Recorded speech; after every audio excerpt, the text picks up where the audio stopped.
your drawing classes, things like that. Just try to hone my skill any way I can. I worked in call centers as a customer service representative and a supervisor for, 7 years. And finally, I started getting some indie work. And the way I got this was I would go to shows like this with my portfolio, and I wouldn't necessarily go and talk to editors or companies. I would go to other artists, people that were already working. And this is right around the time of the big image boom, so there was a lot of artists to talk to. And anyone that I could get my portfolio in front of, I would, and just take whatever advice they could give me, and then go home and work it. And I realized that it was time for me to start showing my work to editors when I started hearing things like, what have you worked on? Because to me, that tells me they're seeing something that I'm skilled enough where they assume I've been working. So at that point, I started visiting comic companies, Marvel, DC, Image, again, anyone that would look at my work. And eventually, I got some work with a small company, Tidal Wave Studios, which is now Blue Water. And I got some work, a little bit of work doing that. I used that, parlayed that into meeting Pat Lee and Josh Blaylock, who were at the time were running Dreamwave and Devil's Due. And I got some work doing Transformers and G.I. Joe. As I was leaving Dreamwave over some issues I was having with the company, I met Eric Coe, who had left Dreamwave a year before that and started Udon. And Eric invited me to join Udon, saying that I could get some Capcom work, and they were doing a lot of work with Marvel. So I joined up with Udon, and while at the Wizard World Philly show, Eric introduced me to Will Jamis, who at the time was the publisher of Marvel. And he looked at my work and liked it enough that he put me on at the time, a test script for a Spider-Man retelling. It was taking the original 1960s Amazing Fantasy stories and basically rewriting them and redrawing them for a more up-to-date look. But it was done as more of a test script. And I called a digital painter, a friend of mine, who still to this day holds the reason why I kept getting work at Marvel was because of Danimation. And he digitally painted the entire thing over my pencils. And I guess Marvel liked it so much, they ended up using it to kick off a whole line of kids' books called Marvel Age. So Marvel Age Spider-Man was my first Marvel book. And they called it and said they wanted 4 more issues. And that kind of just steamrolled into a contract, and I've been with Marvel ever since. I guess what it was for me was a combination of persistence and recognizing opportunities when they came. I think that a lot of success or failure in this industry is based off being able to recognize opportunities, because not everything that you perceive as bad is bad. For instance, when Dreamwave was going through the issues they were going with and I wasn't getting paid and things like that, it would have been real easy to get upset with that and just kind of crawl into a corner and go, well, this industry is kind of really kicking me in the head right now, and I'd rather just crawl into a corner. But instead, I went, well, what can I do with this? What can I parlay this into? And luckily I'd heard Eric Coe had been at Dreamwave and was now at Udon, and I respected them a lot, so I contacted Eric. I said, hey, can you give me some advice? And his advice was, come join us. So, you've got to be able to recognize the opportunity, I think.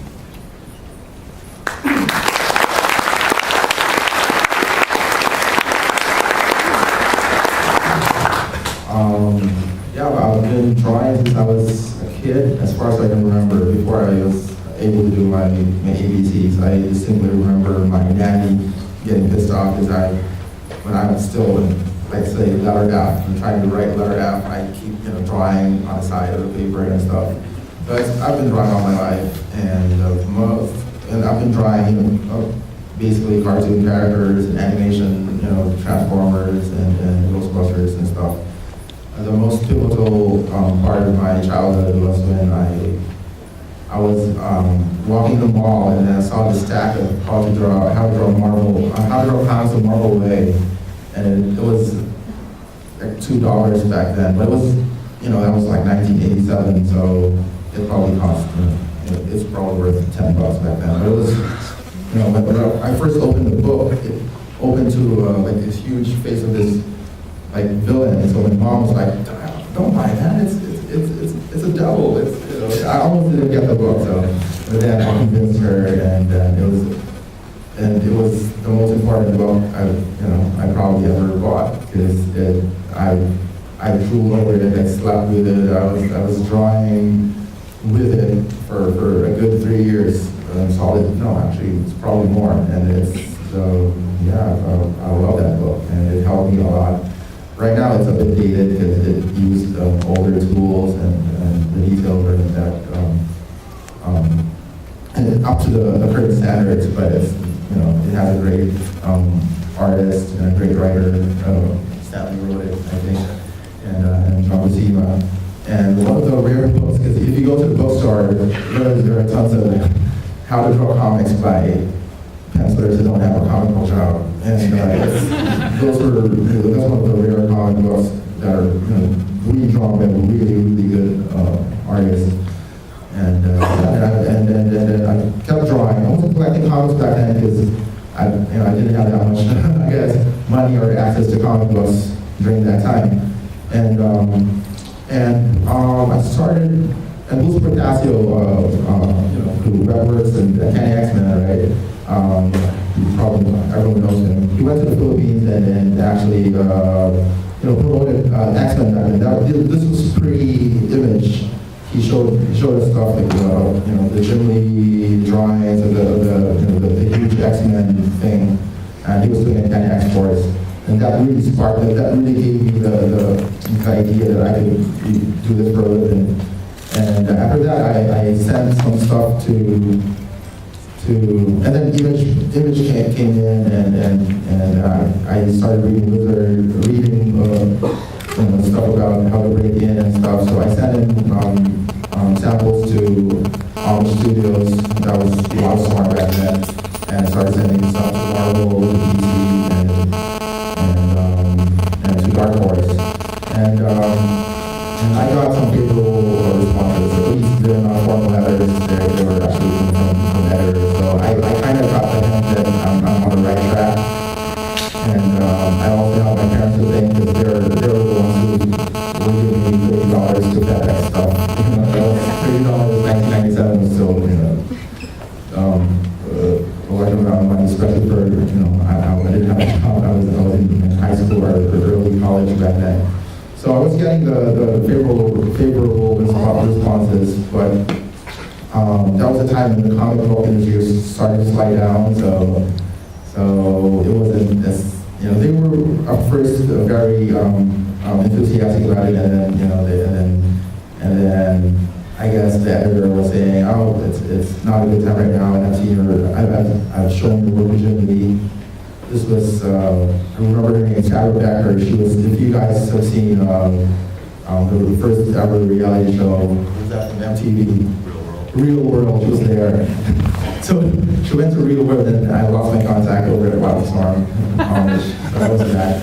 And then Bruce Portasio came to the Philippines. He scouted for talent, and I sent him my work, and I was his clone back then, and a bad clone at that, so he didn't like my work. But Jerry, my friend, Jerry Lynn, who's inking me right now with Marvel stuff and Superior.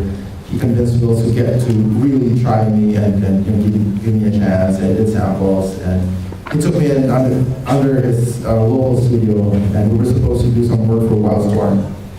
Then again, but again, that was the time that comic books was the bubble burst, and we weren't getting anywhere from Wildstorm. So I spent a whole year not doing anything. I was just bumming around his studio, and we were playing video games, and and improving or trying to draw, but we weren't getting any jobs. And that was hard for me because I stopped college. I was only in my second year, and I quit college for that job. But yeah, I wasn't getting any job, and my folks were starting to worry. Hey, are you okay? And they're still giving me money to just to have food and stuff. But maybe you should try to rethink stuff. Maybe you should go back to college. But yeah, I persisted. After a year, we went to San Diego and showed my work to Marvel, and that was Mark Powers back then. And unfortunately, they liked it enough to give me a try. So I did a sample, and they liked it. So yeah, I got my first gig, which was Wolverine, and that was a number 4 book back then. So that I owe my whole career to Wolverine. So yeah.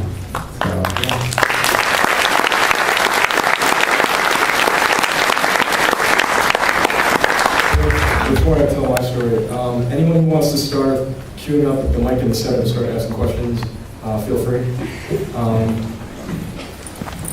So to make a really long story short, when I was in Bradford High School, I asked myself what I want to do, and I decided I wanted to become a comic cutter. And I went to New York. I went to New York University. I took an internship at this small comic company called Harris Comics, which was better known at the time for publishing Vampirella. And I became an intern of the editor-in-chief at the time, a man by the name of David Ogre. And David, a year after I was interning at Harris, left to go to Marvel to become the managing editor. And through 10 years, rose to the ranks and is now currently Senior Vice President of Business Affairs, Talent Management, and Operations. And during all that time, I was rising through the ranks at Harris. Went from an intern to an assistant editor to editor-in-chief, and then when our publisher quit, also took over a lot of publishers.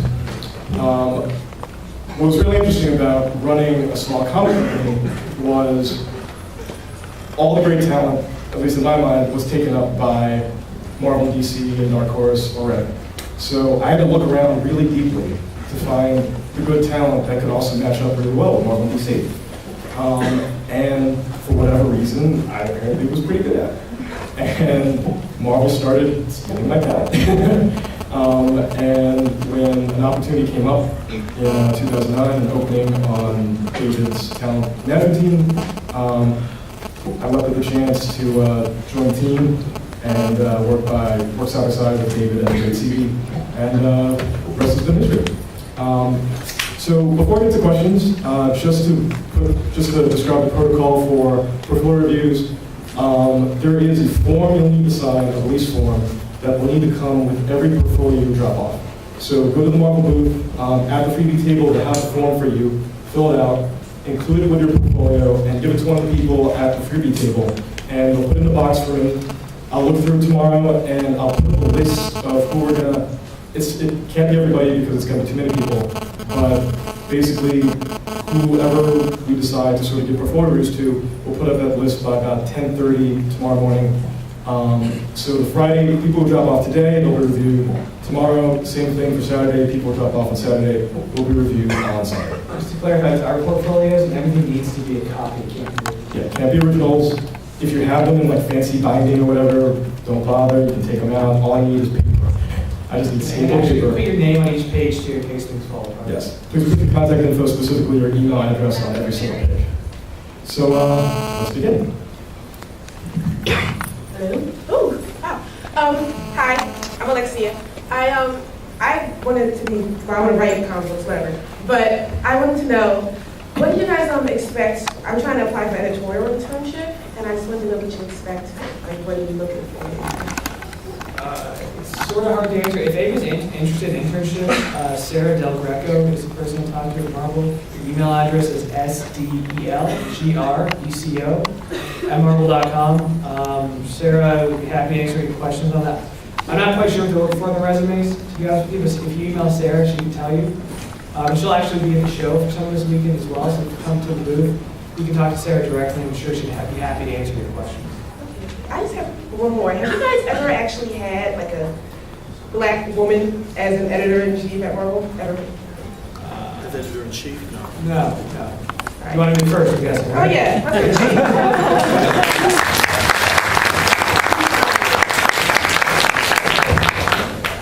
Hey, I was wondering, like, what are you guys looking for specifically with editorial talent, and what's the best way to apply for an editorial position? Or find work? I will, right now, I'm sorry, it's